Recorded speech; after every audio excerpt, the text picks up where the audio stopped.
Chapter 013 Any second now. Zorian's eyes abruptly shot open as a sharp pain erupted from his stomach. His whole body convulsed, buckling against the object that fell on him, and suddenly he was wide awake, not a trace of drowsiness in his mind. "Good morning, brother."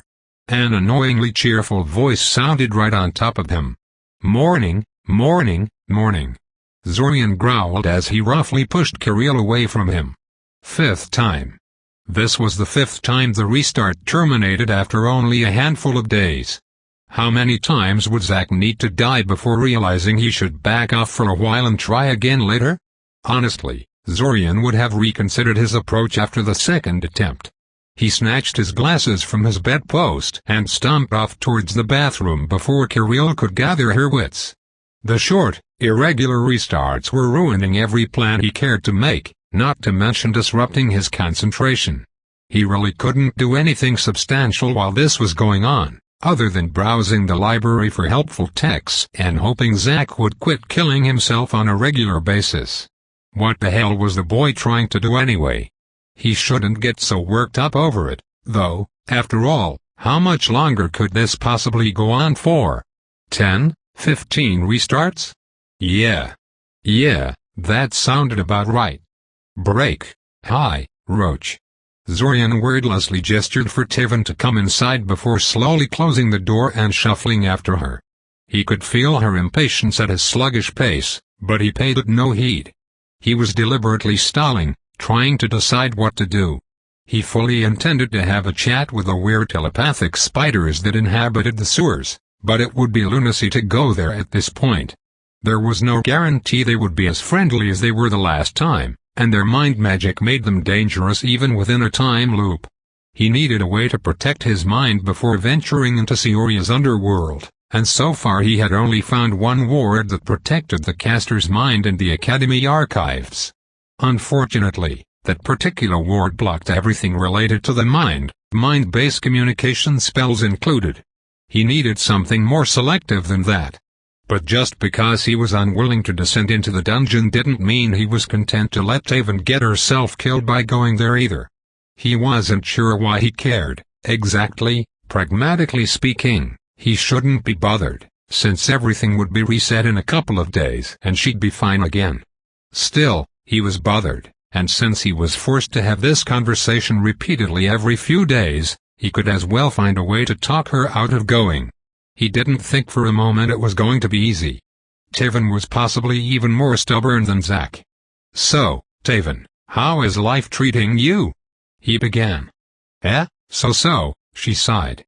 "I am trying to secure an apprenticeship, but it's not going all that well. You know how it goes. I got Nurthog to take me as his class assistant this year, so there is that. You wouldn't happen to have taken non-magical combat as one of your electives?" "Nope," Zorian answered cheerfully. "Figures." Taven rolled her eyes. "You really should have, you know. Girls love boys who exercise." Yes, nodded Zorian sagely. "Why are you here, Taven?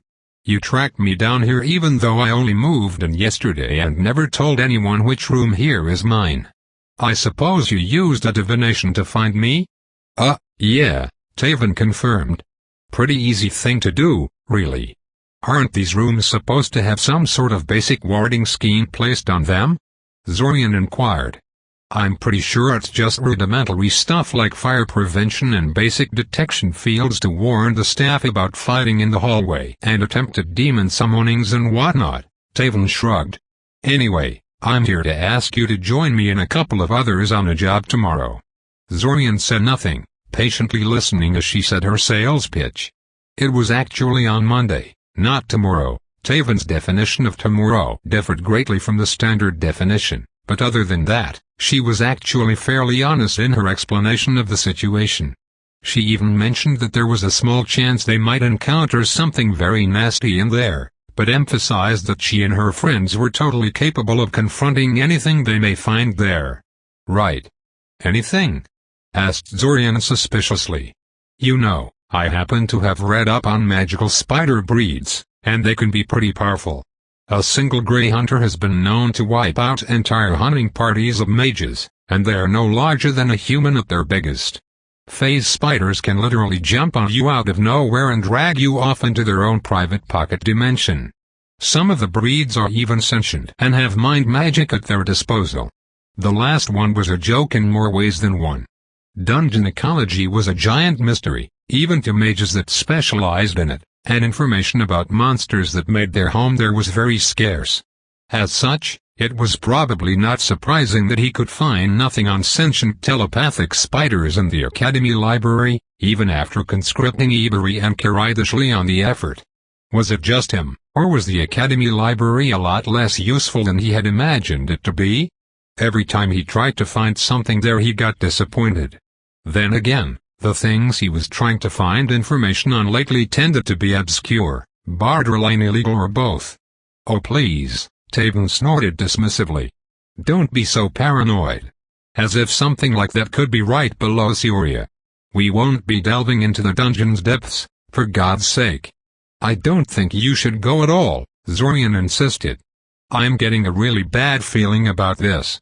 Taven rolled her eyes, an undercurrent of annoyance in her voice. "Funny. I never took you for a superstitious guy."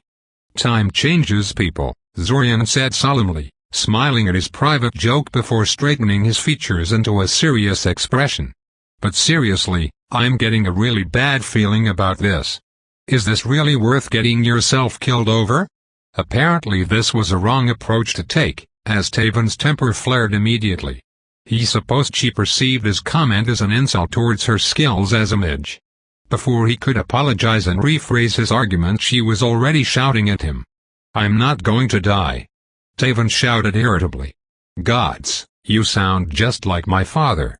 I'm not a little girl and I don't need to be protected.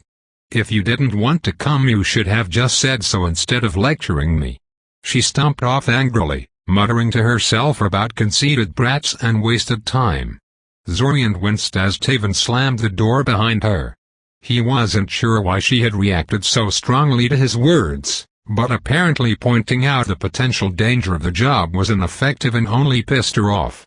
Oh well, he didn't expect to succeed on the first try anyway. "Break, High Roach. It is a good thing you came, Taven," Zorian said with a grave expression. "Come in, we have much to talk about." Taven raised an eyebrow at his behavior before shrugging and sauntering inside. Zorian tried to project a serious, ominous presence about himself, but it seemed to amuse her more than anything. "So, I gather you wanted to see me then?" she asked. "I guess you're lucky I decided to drop by, then." "Not quite," Zorian said. "I knew you would come today, just as I know you're here to conscript me into joining you for a sewer run." "It's not a," Taven began, only to get interrupted by Zorian before she could gather steam. "A sewer run," Zorian repeated. "Retrieving a pocket watch guarded by some very dangerous spiders from the top layer of the dungeon under the city." "Who told you that?" asked Taven after several seconds of bewildered pause.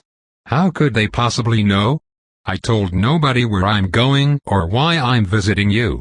"Nobody told me," Zorian said. "I had a vision about this meeting. And about what will happen should you descend into the tunnels." "Well, it was true in a way." "A vision?"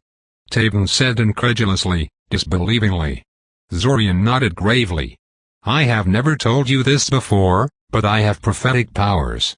I receive visions of the future from time to time, seeing glimpses of important events that will affect me personally in the days ahead. It wasn't completely implausible. People like that did exist in the world, though their powers were quite a bit more limited than what he had at his disposal thanks to the time loop.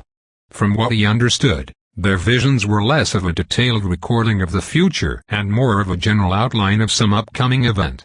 The future was always changing, always uncertain, and trying to get a clear image of it was like trying to grasp a fistful of sand. The more you squeeze, the more things slip past your fingers. Unfortunately, while being prophetic was not impossible, Taven clearly wasn't buying his claim. "Oh really?" Taven said challengingly, crossing her arms in front of her chest. "And what did this vision of yours tell you about the job?" "That it will be the death of you," said Zorian bluntly. "And me as well," Should I choose to follow you down there? Please, Taven, I know it sounds ridiculous, but I'm serious about this. The visions are rarely as clear as they were this time around. I won't go down into the sewers and you shouldn't either. As seconds ticked past in silence, Zorian began to think she would actually listen to him. This impression was destroyed when she suddenly started laughing. Oh, Roach, you almost had me there. She wheezed, breaking into uncontrollable chuckles after every couple of words. Visions from the future. Roach, you have the funniest jokes. You know, I miss that quirky sense of humor of yours. Remember that one time you pretended you were asking me out? How Zorian stopped himself from physically recoiling at that he would never know. She just had to mention that, didn't she? He forcefully pushed away the memories of that particular evening, determined not to dwell on it. Yeah, said Zorian emotionlessly. What a funny guy I am. Why was he trying to save her again? So, she said, finally getting her giggles under control. How did you know I was coming? Break. Hi Taven began, only to stop when she saw his vacant, hollow expression. Whoa, Roach, what the hell happened to you? Zorian kept staring off into space for a few more moments before shaking his head, as if to clear his thoughts a little.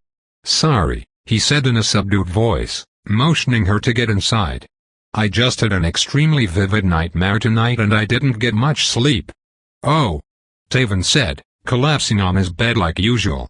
What about? Zorian gave her a long look. Actually, you were in it. Taven stopped fooling around and gave him a shocked look.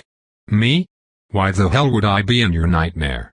You'd think a beautiful girl like me would automatically make for a pleasant dream. Now I got to know what it was about. I was walking through the sewers with you and some other two guys I never met, began Zorian in a haunted tone, when we were suddenly set upon by a swarm of giant spiders. There were so many of them. They just swarmed over us and started biting and... He took a couple of deep breaths, pretending to be on the verge of hyperventilating, before finally calming down.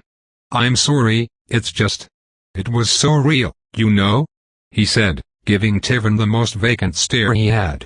After a few moments he looked down on his trembling hands and balled them up into fists in a very visible motion. The feeling of their fangs sinking into my skin, the poison coursing through my veins like liquid fire. They didn't even kill us in the end, they just wrapped us in spider silk and dragged our paralyzed bodies off to their lairs to feed upon later. Such a horrid, vivid vision, I don't think I'll ever look at a spider in the same light again. Taven shifted nervously where she sat, looking extremely uncomfortable and vaguely ill. But it was just a nightmare, Zorian said in forced cheer. To what do I owe this visit, anyway? Is there something you wanted to talk to me about? And no. Taven blurted out, a nervous laugh escaping her lips. I just stopped by to have a chat with one of my friends, that's all. How has life been treating you anyway? Aside from the whole nightmare thingy. She found an excuse to leave in a matter of minutes. He would later find out she went into the sewers anyway and never came back. Break. Spiders? Asked Zorian, doing his best to appear alarmed. Taven, don't you listen to rumors from time to time? I've been pretty busy lately, Taven chuckled awkwardly. Why, what do the rumors say? That there are some mind magic using spiders prowling the city sewers, Zorian said. Word is the city is trying to root them out, but the creatures are evading them thus far. They've been trying to suppress the information, since it would make them look incompetent and all that. Wow, good thing I talked to you then, Taven said. I never would have thought to put a mind ward on myself before going down otherwise. You're still going down there? Zorian asked incredulously. What makes you think this mind ward of yours is enough? Mind magic is a subtle thing, Taven said. It uses tiny amounts of mana in very sophisticated ways, which makes it easy to counter with brute force. So long as you know in advance you're going to face a mind mage, it's easy to make yourself effectively immune. Trust me, now that I know what to expect from those crawlies, I won't fall for their tricks. Zorian opened his mouth to protest, but then reconsidered. Was Taven right? Maybe he was looking at things from the wrong perspective. He was trying to get Tivan to survive, which didn't necessarily mean stopping her from going into the sewers. I guess, he finally conceded. But I won't be going with you. Oh, come on. Tivan protested. I can totally keep you safe. Nope, Zorian insisted. Not happening. Find someone else to go with you. How about no fighting? Zorian interrupted. Look, there is no way to talk me into going along with this. Do tell me how the whole thing turns out afterwards, though. I don't want to have to check to see if you survived. She actually did visit him a few days later, telling him the sewer run was a failure as far as finding the watch went, but that nothing attacked them either. Huh? Maybe Benisek was onto something when he spoke so highly about the power of rumors and gossip. Break. Zorian's eyes abruptly shot open as a sharp pain erupted from his stomach. His whole body convulsed, buckling against the object that fell on him, and suddenly he was wide awake, not a trace of drowsiness in his mind. Good morning, brother. An annoyingly cheerful voice sounded right on top of him. Good morning, Kirei. Yelled Zorian back, engulfing the shocked Kiriel into a hug. Oh, what a wonderful, wonderful day this is. Thank you for waking me up, Kiri, I really appreciate it. I don't know what I would do without my wonderful little sister. Kiri wriggled uncomfortably in his grasp, not used to receiving such a gesture from him and unsure how to react. Who are you and what did you do to my brother? She finally demanded. He just hugged her tighter. Break. Something I can do for you, Sonny? Asked Chiron. The class has been dismissed, in case you haven't noticed. Yes, I've noticed, Zorian confirmed. I just wanted your advice about something, if you can spare the time. Chiron impatiently gestured him to get to the point. I was wondering if you knew any means of countering mind magic, Zorian said. Well, there is your basic mind shield spell, Chiron said carefully. Most mages agree that's all you need as far as mind magic protection goes. Yes, but that spell is a bit crude, Zorian said. I'm looking for something more flexible than that. Crude, yes, Chiron agreed, suddenly becoming more interested in the conversation. Often useless, too. A simple dispel is enough to strip the protection off the target, and a proper mind mage will ensnare your mind before you even realize you're being targeted. Then why do most mages think it suffices? Asked Zorian. You know why most mind magic is restricted or forbidden? Chiron asked. It was a rhetorical question, apparently, because Chiron immediately launched into an explanation. It's because it's most commonly used to target civilians and other mostly defenseless targets. Most mind mages are petty criminals that use their powers on the weak-willed, and cannot be called a master of anything, let alone mind magic. It's rare for mages to encounter mind mages that know how to use their powers properly. Still, even a moderately talented mind mage can easily ruin your life, to say nothing of magical creatures with mind-affecting powers on their disposal. There are methods of dealing with mind magic without resorting to warding spells, but most find it easier to practice mind shield until it's completely reflexive and they can cast it on a moment's notice. Or just carry a spell formula for the spell on their person at all times. And these other methods are... Zorian prodded after he realized Chiron wouldn't say anything more. Chiron gave him a nasty smile. I'm glad you asked, Sonny. See, not too long ago, the combat magic class had a much more demanding curriculum, including what was called resistance training.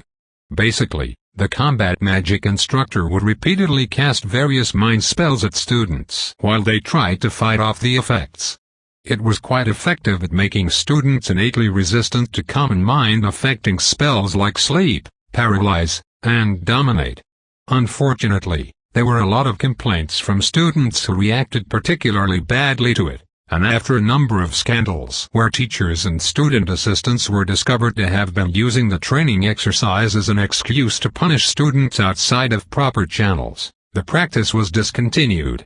An overreaction in my opinion, but I was overruled. Zorian stood in silence for a moment, trying to digest this information. Was that really the best way to deal with mind magic? He got what the idea behind it was. It worked on the same principle that shaping exercises and reflexive magic did, burning the defense procedures into his soul the same way repetitive movements burned certain reactions into muscle memory. It just sounded so mindless. And probably very painful. That's when he noticed Chiron was giving him a very predatory look. "How about it, Sonny?" Chiron asked. "You think you have what it takes to go through it?" "I've been wanting to revive the practice for some time now, to be honest. I promise I'll go easy on you." He lied. The very first spell he cast on Zorian was the Nightmare Vision spell. Whatever the spiders had to say, it better be worth it. Break! Zorian's eyes abruptly shot open as a sharp pain erupted from his stomach. His whole body convulsed, buckling against the object that fell on him, and suddenly he was wide awake, not a trace of drowsiness in his mind. "Good morning, brother." An annoyingly cheerful voice sounded right on top of him. "Morning, morning, morning." Zorian took a deep breath and focused on the image of what he wanted to achieve until it was so real he felt he could almost touch it. Billowing streams of mana erupted from his hands, invisible to the naked eye but easily felt by his senses. A mage could always feel his own mana, especially while in the process of shaping it. In little more than a second, everything was ready and he set the effect loose on the little pest lying on top of him. Nothing happened. Zorian opened his eyes and let out a long frustrated hiss. This was no structured spell he had been attempting, but pure unstructured magic. Specifically, he had been trying to levitate Kirill off of him by using the basic levitation exercise.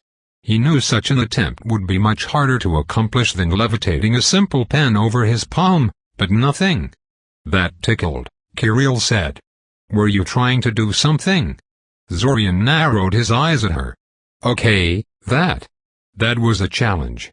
"Break. What can I do for you, Mr. Kaczynski?" Ilsa asked. "Normally I'd assume you were here to complain about Xvim, but you haven't even had a single session with him yet." Zorian smiled brightly. That was the one bright spot in this series of short restarts. They always happened before Friday, so he didn't have to deal with Xvim while they lasted. "Actually, I'm here to ask for advice on a personal project," Zorian said. "Do you know a training regimen that will allow me to lift a person telekinetically without casting a structured spell?" Ilsa blinked in surprise. "As in, using pure shaping skill? Why would you ever have a need for that?" "I sort of ran out of shaping exercises after mastering everything in M13's expanded basics," said Zorian. It seemed like an interesting project. "All 15 of them?"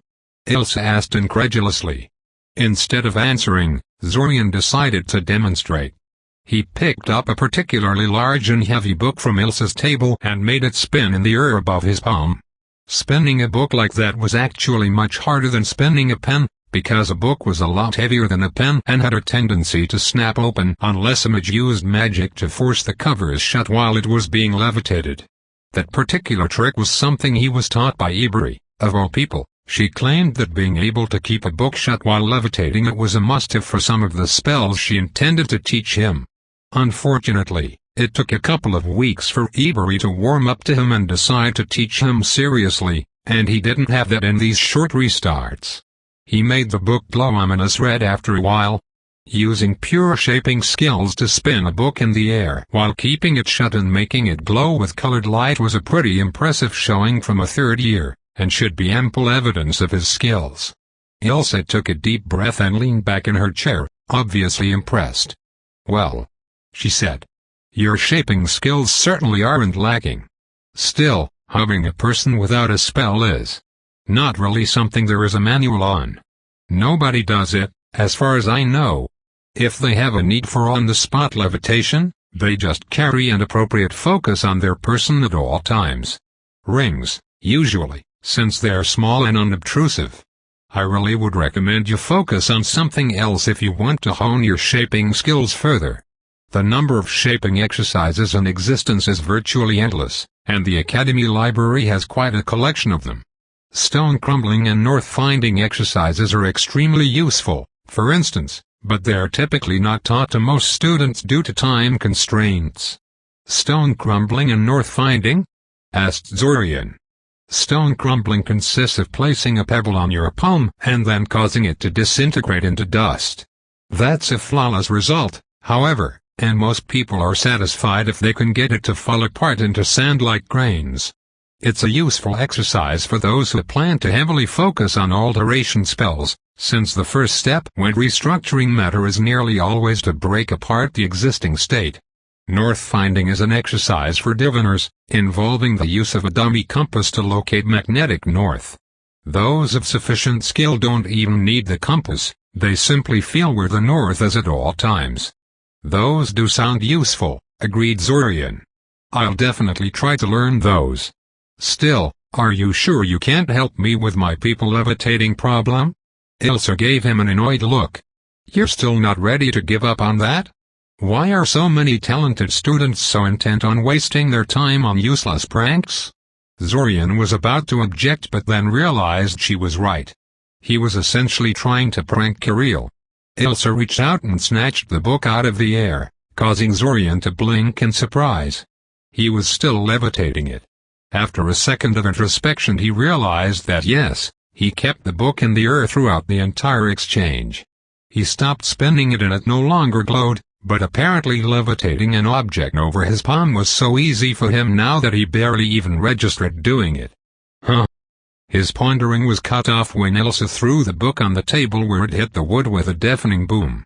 She smirked at his surprise and gestured him to pay attention. Like I said, there is no manual for this, she said. And I never tried something so foolish, either. So keep in mind that this is all pure speculation on my part, all right?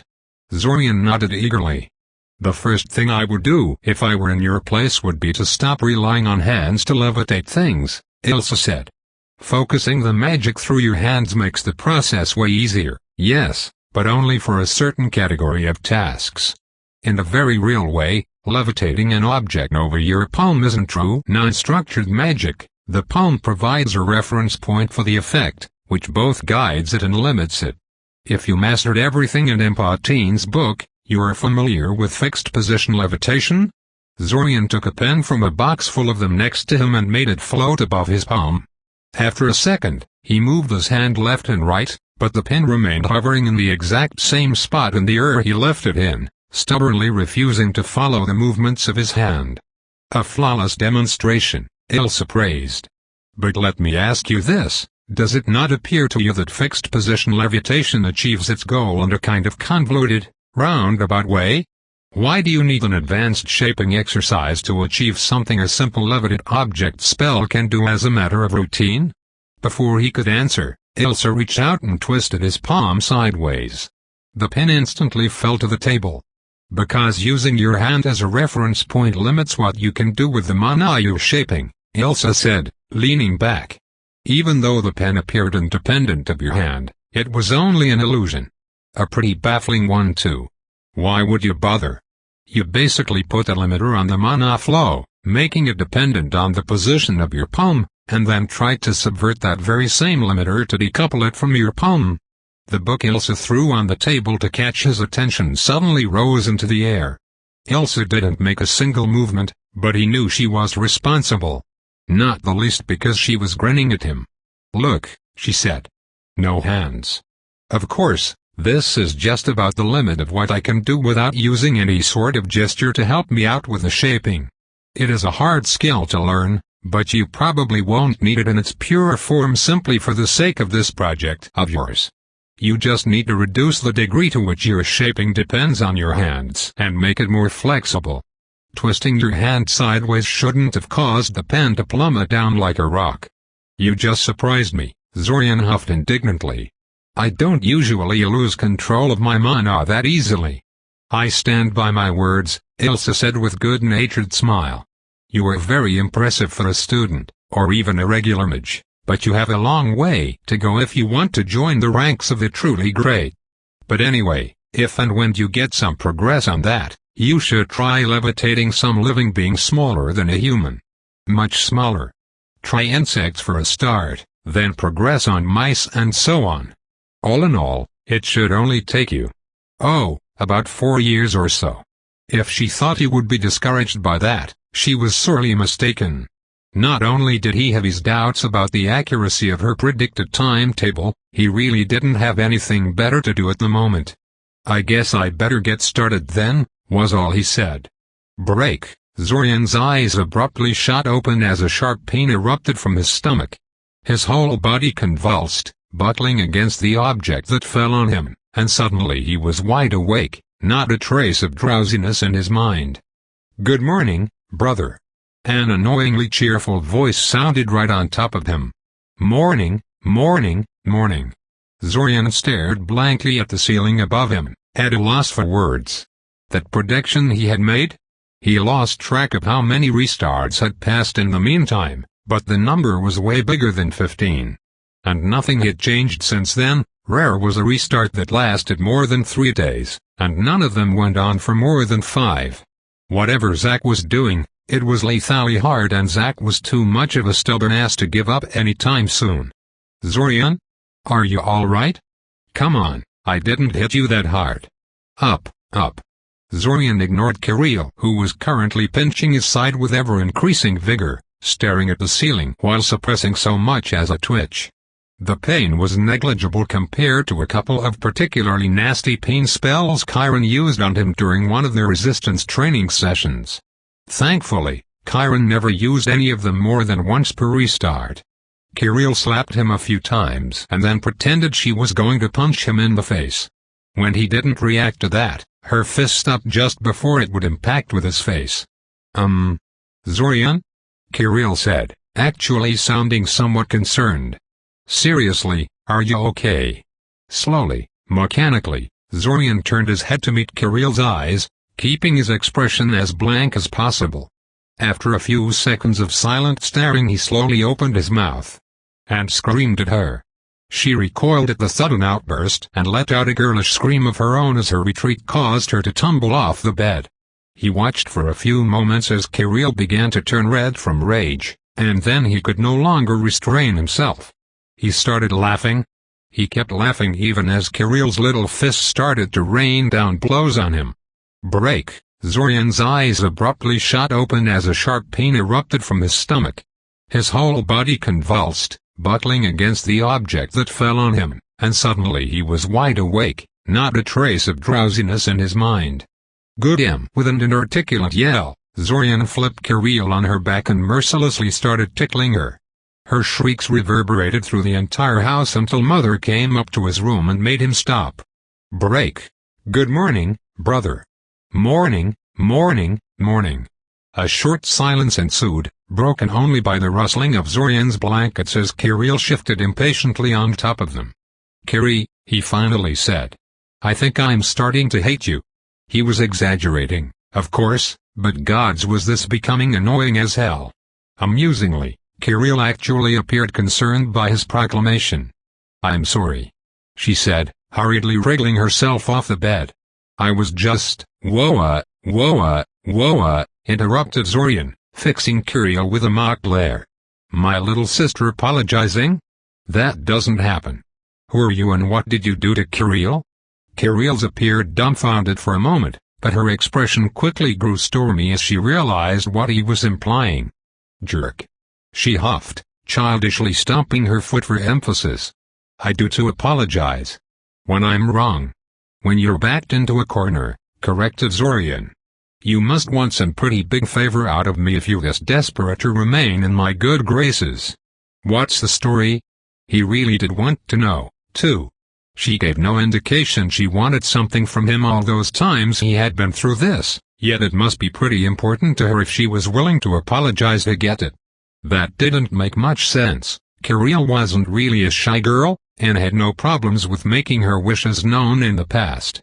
For a moment he was tempted to conclude he misinterpreted the situation, but then Kirill looked away and started mumbling something intelligibly. "What was that?" he prodded. "Mother wants to talk to you," Kirill said, still avoiding his eyes. "Yeah, well, Mother can wait," said Zorian. "I'm not going anywhere until you tell me what you want from me." She pouted at him for a moment before taking a big breath in preparation. "Please take me with you to see Oria." she said, folding her hands in front of her in a pleading gesture. "I've always wanted to go there, and I don't want to go to Cuth with Mother and—" Zorian tuned her out, shocked at the revelation. How could he have been so blind? He knew there was something strange about the ease with which he could convince Mother not to make him take Kirill with him, but he didn't want to question a favorable outcome and so ignored it. Of course it was easy. She didn't want him to take her either. It was Kirill who wanted to go. Mother was just making a token attempt so she could tell Kirill she tried and failed. No wonder Kirill always seemed so sullen on the way to the train station. "Zorian? Please?" He shook his head to clear his thoughts and smiled at Kirill, who was looking at him with bated breath and hope in her eyes. Now how could he say no to that?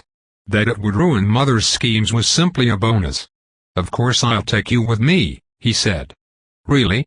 So long as you behave, why, yes. Yes. Yes." Kirill yelled happily, jumping around in excitement. He could never understand this boundless energy she had. He was never that exuberant, even as a child. "I knew you'd say yes. Mother said you'd refuse for sure." Zorian looked away in embarrassment. "Right," he said lamely. "Shows what she knows. Shall I assume then that you already have Mother's permission for this plan?" "Yeah," Kirill confirmed. "She said she was fine with it so long as you agree." Oh, that diabolical woman. Saying no but making him take the blame for it. Looking back at it, the plan was almost magnificent in execution. She even gave him a lecture on proper attire and family honor to put him into a foul mood before springing the question. With a sigh he put on his glasses and got out of bed. "I'm going to the bathroom." A second later his brain caught up with what he said and he froze. Looking back at Kirill, he was surprised to see she wasn't trying to race him to his destination and was instead looking at him in confusion. "What?" she asked. "Nothing," Zorian said, before walking out of the room. He supposed the only reason she did that in your average restart was to make him confront Mother as soon as possible. A poor move, since it only made him more annoyed at her, but she was only a kid and probably didn't think things through all that well. It was going to be an interesting restart. Chapter 014 The Sister Effect. After telling Kirill to pack her things for the trip, a task she immediately set off to accomplish, he filled his room with multicolored orbs of light and went down to the kitchen to face Mother. The light show was something he did in every restart, since he wasn't sure Elsa would agree to arrange additional tutoring for him unless she stumbled on it. Not that it did him much good, since these short loops he was stuck in ceased too soon for him to gain anything from it, but he kept doing it regardless. Just in case. Who knew, maybe this particular restart would be the one where Zack stopped dying so soon. Mother studied him like a hawk as he descended down the stairs, looking for any flaw in his appearance she could criticize. He knew from experience that she would find something to complain about, but he didn't really care. He was dressed well enough to avoid a protracted lecture about family honor, and that was all that mattered. For a while he had tried to use his time loop given for knowledge to appear perfect, but that hadn't worked on her. Talk about high standards. Maybe she really was deliberately trying to annoy him to make sure he'd refuse to take Kirill with him? Sitting at the table, he pushed the cold porridge to the side and started eating apples instead, ignoring Mother's annoyance at spurning her food. After she had realized he wasn't going to say anything, she released a dramatic sigh and launched into one of her long-winded monologues, dancing around the real issue she wanted to talk to him about, the possibility of him taking Kirill with him to see Oria. "Now that I think about it," Mother said, finally deciding to get to the point, "I never told you I'm going to Koth with your father to visit Damon, did I?" "You want me to take Kiri with me to see Oria," Zorian guessed. What?" She blinked, surprised for a second. Then she shook her head slightly and sighed. "She told you," she concluded. "Yup," Zorian confirmed. "So much for picking the right moment like we agreed upon," Mother said. "I guess I should go and comfort her." "Why would she need comforting?" Zorian asked. "I said yes." She was ecstatic. "She's in her room right now, packing her things." She looked at him like he had suddenly started reciting classical poetry. Zorian didn't know whether to feel guilty or annoyed. Was it really that weird for him to agree to this? Before he had enrolled into the academy, he had spent more time with the little imp than anyone else in their family, mother included. He was more of a parent to Kirill than she and father ever were.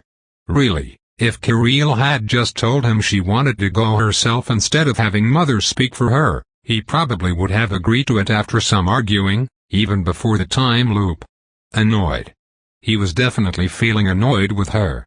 He leveled a challenging glare at mother, daring her to say something. What? He snapped after a few seconds of mutual staring. Nothing, she said, schooling her expression into something unreadable. I'm just surprised, that's all. I'm glad you're finally starting to think about someone other than yourself. Have you thought about housing? I have, confirmed Zorian. It depends on whether I'll have to pay for the arrangements from my own pocket or if you'll give me extra money for rent. Now you're just being insulting, his mother snapped. Of course we'll give you rent money. When did we ever make you pay for essential living expenses by yourself? How much do you need? As if her own remark about him finally thinking about someone other than himself wasn't just as insulting. He was just responding in kind. But yes, Zorian grudgingly admitted she was right. His parents had many flaws, but they would never let him go hungry or homeless unless they were completely bankrupt themselves. He was his favorite son, but a son nonetheless. They spent the next several minutes discussing living expenses in Seoria, arguing back and forth about how much money he would need to rent some place and feed Kirill. He, of course, favored larger sums, and he knew enough about Seoria's economy to give way to his arguments. Mother made no secret about her surprise at his knowledge of rent prices in various districts of Seoria. Apparently she was under the impression such down-to-earth knowledge didn't interest him. Zorian decided not to explain he was keeping track of rent prices so he could move away from home at a moment's notice, instead trying to change the subject. He was not very effective in that regard. Mother was stubbornly fixated on that little factoid, but Ilsa's arrival saved him from her interrogation. Mother quickly excused herself, saying she was going to help Kirill pack, but Zorian still led Ilsa back to his room when she asked him where they could have some privacy. He had to show her all those lights he accidentally forgot to dispel, after all. At first the talk proceeded in a fairly standard fashion, but the usual routine he was used to was quickly shattered when they reached the topic of habitation. According to this, began Ilsa, momentarily shaking a piece of paper she was holding, you lived in academy housing for the past 2 years. I assume you intend to do the same this year, too. Actually, no, answered Zorian. I'm taking my younger sister with me this year, so I can't do that. Unless the academy makes allowances for such things? It doesn't, Ilsa said. I figured, Zorian said, not really surprised by that. We'll just stay in a hotel for a few days until I find a place to rent. Ilsa gave him a strange look that Zorian had trouble deciphering. You don't have a place reserved already? She asked. No, Zorian said. The decision was a bit abrupt, so I didn't have any time to make proper preparations. Why? I may have a solution for you in regards to that, Ilsa said, straightening her posture into a slightly more serious stance. You mean you know a place I could rent?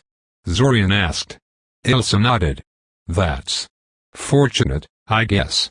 What do you have in mind? First of all, I want to emphasize that what I'm about to offer you has nothing to do with the Seoria Royal Academy of Magical Arts, Ilsa cautioned. This is something strictly between the two of us, understand? Okay, said Zorian cautiously. He was getting slightly concerned now, but he sensed no deception or ill intent from Ilsa. He waited to hear what she was offering.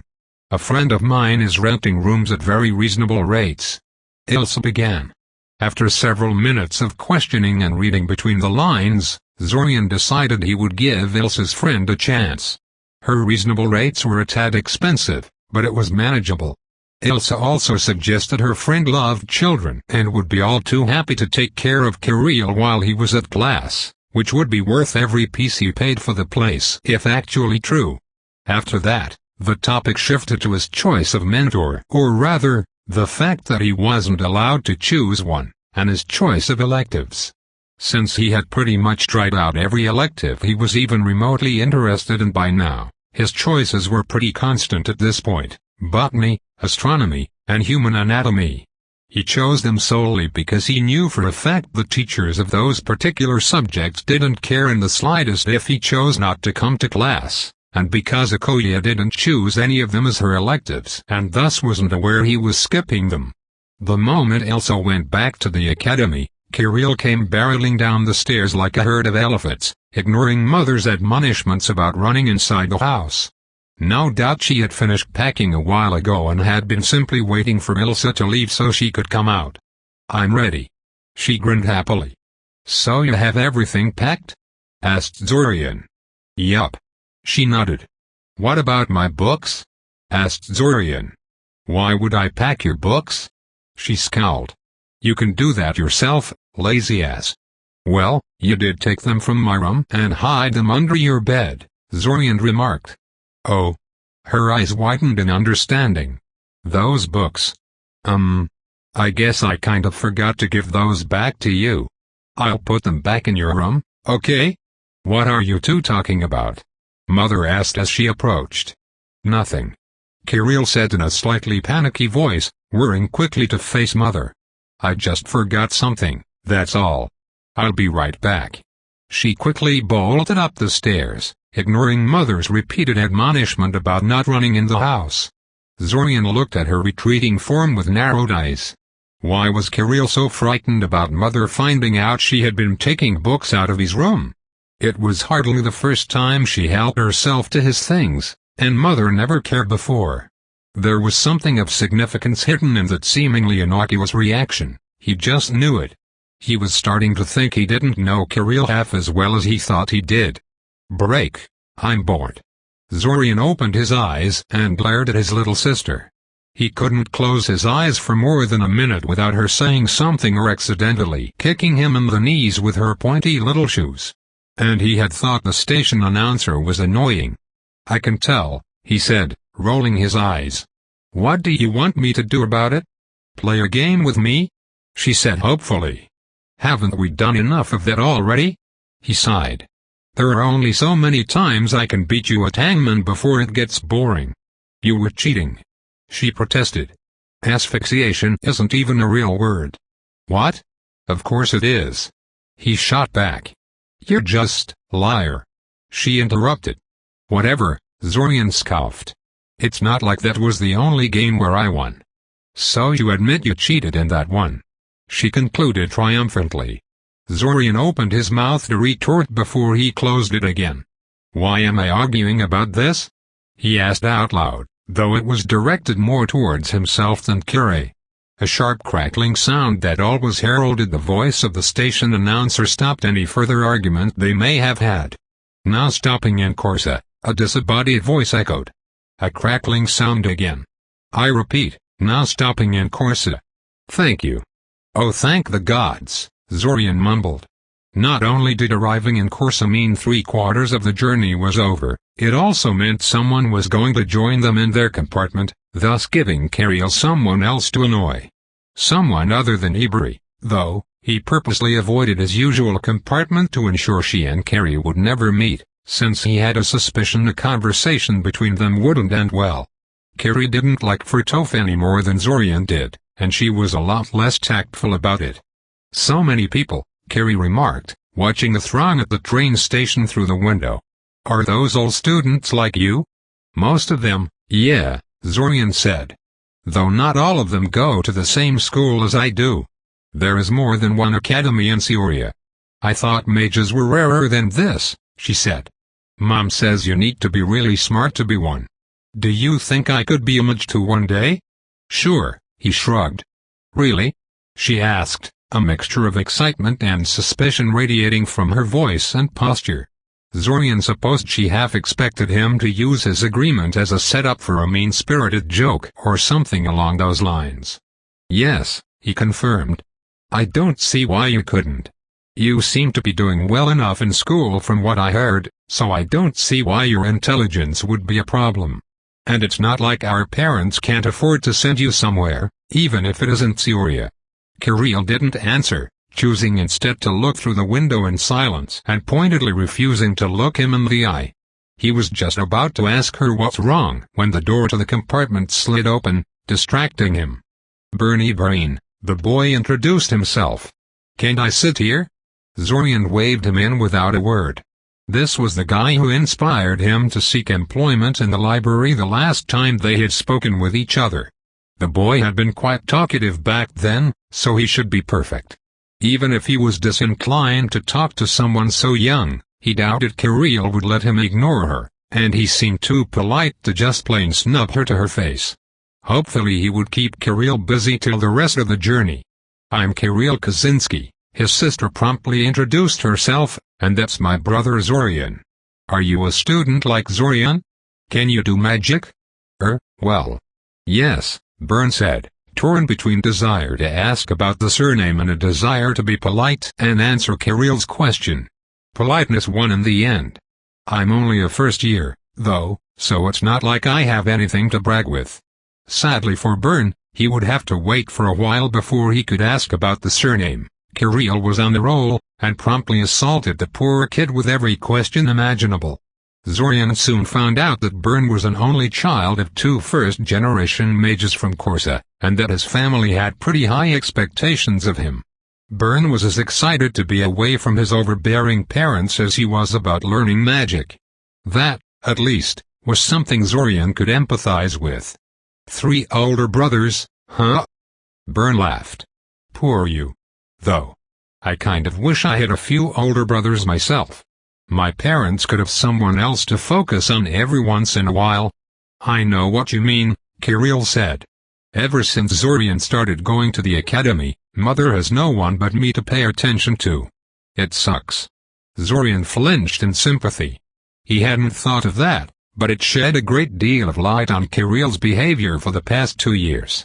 Without Zorian there to act like a figurative lightning rod for Mother's criticism, Kirill's time at home probably took a sharp turn for the worse in his absence. A part of him was pleased that the little imp was forced to experience some of what he went through in his daily interactions with their family, but he mostly thought she didn't deserve something like that. "So, I've been meaning to ask," said Byrne. "Your last name is pretty distinctive. Not that many Kaczynskis working around. Are you related to Damon Kaczynski by any chance?" "He's our brother," Kirill said. "Really?" asked Byrne excitedly. "You know, I haven't heard anything about him in a while. What is he up to currently?" "He's in Koth," Kirill said. "I think he found something in the jungle, but I don't know. I don't really talk to him all that often. He's always traveling. You're more likely to find out about him in the newspapers than by talking to me. Zorian knows him better than I do." Zorian shot Kirill a quick glare for putting him on the spot like that, and on the topic of Damon no less. The little imp just stuck her tongue at him. "HMPH. Damon and I don't get along," Zorian said bluntly. "There is not much I can tell you about him that Kiri hasn't already." "Oh," Byrne said, obviously disappointed. He let out a slightly strained laugh, trying to dispel the somewhat awkward atmosphere that descended on the compartment. "And here I thought I would get some inside stories about one of my heroes. Though I suppose in a way I did, didn't I? It's a bit sad that he doesn't have time for his family." Hummed Zorian noncommittally. The rest of the journey was uneventful, except that Byrne decided to tag along with them for a while after they disembarked. Both Byrne and Kirill were awed and more than a little intimidated by the sheer size and activity of Sioria's train station, and Zorian decided to be nice and give them a brief tour around the place. The tour turned out to be not as brief as he had intended, however, because Kirill insisted on browsing the stores. He tried to tell her that every shop in and around the train station sold massively overpriced merchandise because they could, thanks to their favorable location, and that he wouldn't be buying her anything, but that didn't deter her in the slightest. She was just looking. Byrne, for some unfathomable reason, sided with Kiri. He liked browsing stores too, apparently. Madness. Since they had wasted so much time, however, the rain had already started falling by the time they were ready to depart. Byrne had no umbrella, of course, and even if he had, The amount of luggage he carried would make a trek through the rain a problematic endeavor. Zorian reluctantly offered to help. The boy looked so miserable at this sudden turn of events that Zorian didn't have the heart to just walk away.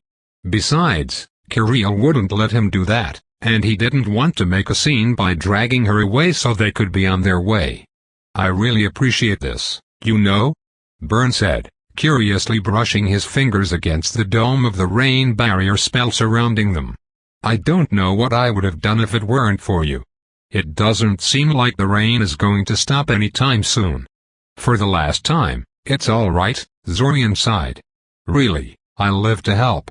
Byrne covertly mouthed thank you to Kirill, who was unabashedly playing with the rain barrier by sticking her arms and legs outside the protective dome and then drawing them back in, causing her to give him a thumbs up. Apparently the boy knew whom to thank for his good fortune. HMPH. If he ran out of mana halfway to their new home after getting Byrne to the academy, it would be on her head. Rain barrier was quite draining, and he had to enlarge it so it would cover all three of them plus the floating disc that carried their combined luggage. "This spell is awesome," Kirill declared. "How hard is it? Do you think you could teach me how to cast this one?" "I won't tell anyone." "Oh please," Zorian snorted. "You can't even feel your mana, much less shape it. It's not a question of legality, it's a question of skill. It would take months if you're some kind of genius, a year or two otherwise. Just wait until you enroll into a magic school yourself, okay?" Kirill immediately deflated. In the end they managed to deposit Byrne to the safety of the academy's own rain wards without issues before going their own way. In fact, they nearly made it to their destination before Zorian ran out of mana, causing the rain barrier to wink out of existence. Emphasis on nearly. He hoped Ilsa's friend wasn't sensitive about people bringing water into the house. "Break. You should have waited. Honestly, what possessed you to walk around in this horrid weather? Kids these days think they're invincible." Zorian rolled his eyes at his host's scolding, not hiding his reaction in the slightest since she was busy rummaging through a set of drawers and wasn't really facing him. The rain would have continued throughout the entire night, though he couldn't exactly tell her how he knew that, so waiting it out hadn't been an option. Besides, they would have made it just fine if Kirill hadn't been so stubborn about getting Byrne to the academy grounds first. And also, it's not like their brief run through the rain was all that traumatic. So really, why was she getting so worked up about it? His thoughts were interrupted by a towel hitting him in the face. "There. You can use that to dry your hair," she said. "I'll go see if your sister needs any help. You just hope she doesn't get sick from this or you'll be hearing from me about this, you hear?" "She's not a sugar cube," Zorian mumbled. "She's not going to fall apart just because she got a little wet." Either that was spoken too softly for her to hear or she decided to ignore him, but either way she just walked past him and left the room. Unconcerned, Zorian sat down on a nearby chair, studying the place they were in. Their landlord, Wandimaya Karashka, was a lively middle-aged woman that quickly ushered them in when she found them, soaking wet, on her doorstep. She hadn't even asked for their identities before she had done that. It took an introduction by Zorian until she realized they actually had a reason beyond getting out of the rain when they knocked on her door. Zorian was tempted to deliver his own scolding to the woman about naivete and letting strangers into the house, but unlike some people, he chose not to be difficult. She seemed nice enough, all things considered. At the very least she didn't appear to be one of those landlords that try to bleed their tenants of everything they could part with, though it was hard to be sure this soon.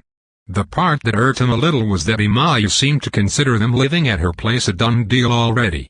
He only agreed to check the place out, nothing more. Once Imaya returned with Kirill, who had changed her clothes and mostly dried her hair at this point, and seemed completely unaffected by the fact she had been running through the pouring rain less than an hour ago. They started talking.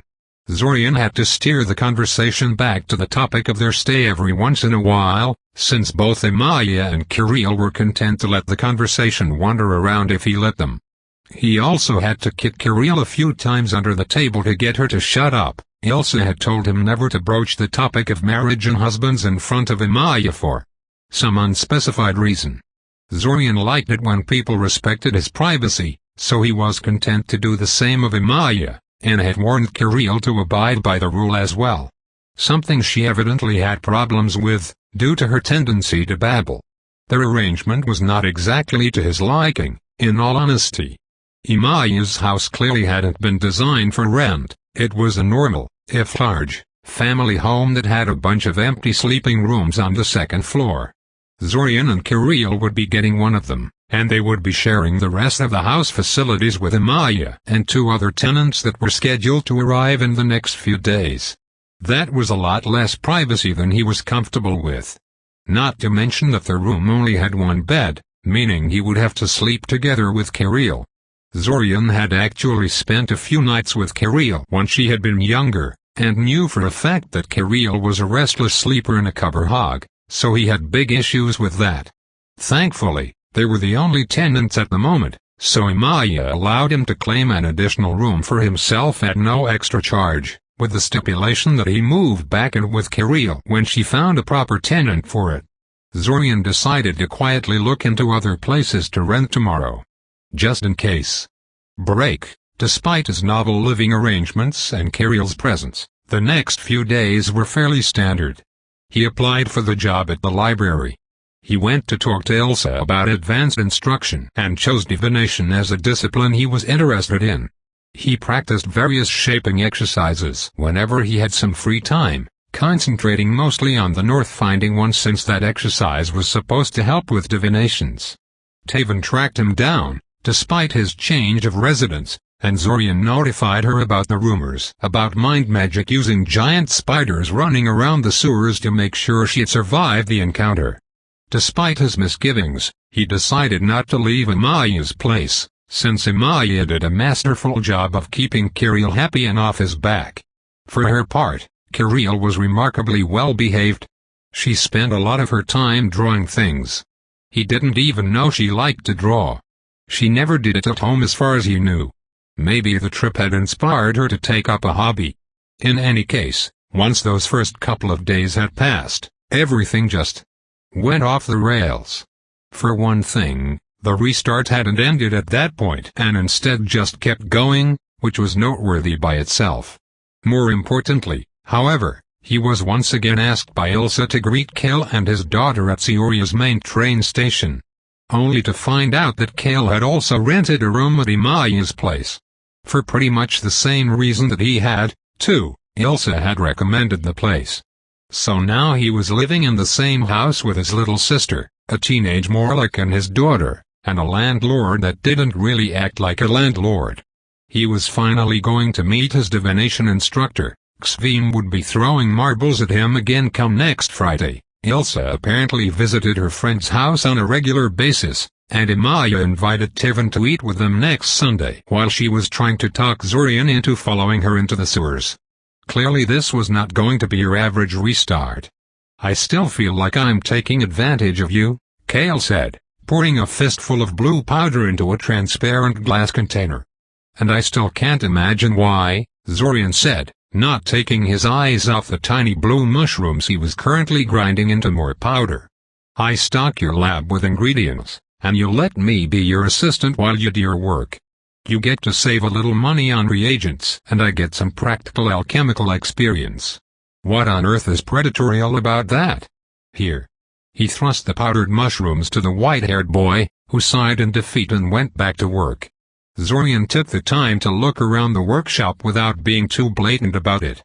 Kale's workshop was pretty amazing considering it was really just a basement that Imaya donated to the boy so he could convert it to his purposes. Setting it up was the first thing Kale did after moving into the place, with Imaya being surprisingly unconcerned about a mere academy student working with dangerous magical concoctions right under her home. "Ilsa assured me Kale knows what he's doing," she said. Well, he probably did, but still. As for equipment, it was loaned to Kale by the Academy authorities. According to Kale, it was rather outdated, but the Morlock couldn't afford to be picky and was lucky to get anything at all. "I just don't think the price of restocking my workshop is worth whatever experience you're going to get," Kale said, pouring boiling water into the powder-filled container and adding some weird little black balls that Zorian didn't recognize. In fact, considering how good you are at this, I should probably be paying you for the help. Don't worry about it, Zorian repeated, hoping this time it would stick. He couldn't exactly tell the boy that his savings account would spontaneously refill when the loop restarted, so it was hard to explain why money wasn't too important for him. Overall, his interaction with Kale was a lot friendlier this time around. Grudgingly, he had to admit Kirill had a lot to do with it. She hit it off with Kana pretty quickly, despite the other girl being practically a baby, which seemed to put Kale at ease with both of them. After that, the two of them discovered they got along pretty well, and Zorian decided to help them more like with his alchemy and learn something at the same time. Which led to their current situation. This whole situation is terribly strange, Kale said after a minute of silence. Not in a bad way, though. Kana is the happiest I have seen her in a while. I really am grateful to your sister for everything she has done for her, by the way. To be honest, I'm not sure how long it's going to last, Zorian admitted. For now she finds Kana cute, and probably finds it pleasing to have someone pay attention to her with such rapt attention. She tends to get bored really quickly, though. And in any case, she's only in Seoria temporarily while my family is off visiting my brother in Koth. Well, that's too bad, Kale sighed. Then he smirked at Zorian. Though I suppose you'll be relieved when she finally leaves. Well, who knows, Zorian said. We'll see how things go. She's not so bad right now, so maybe she won't be a total pest like she usually is. I'm hoping some of your daughter's attitude will rub off on her in time. Oh, that would be such a pity, Kale said. It would be a shame for such a lively girl to lose her spark of life. I myself wish Kana had some of that boundless enthusiasm. Shall we trade, then? Offered Zorian. No, Kale snorted. Fetch me the water celery and be quiet for a while. I need to concentrate on this part. And so Zorian stood in silence and watched Kale work, and thought about what the rest of the month would bring. Tobe continued. Thanks for listening.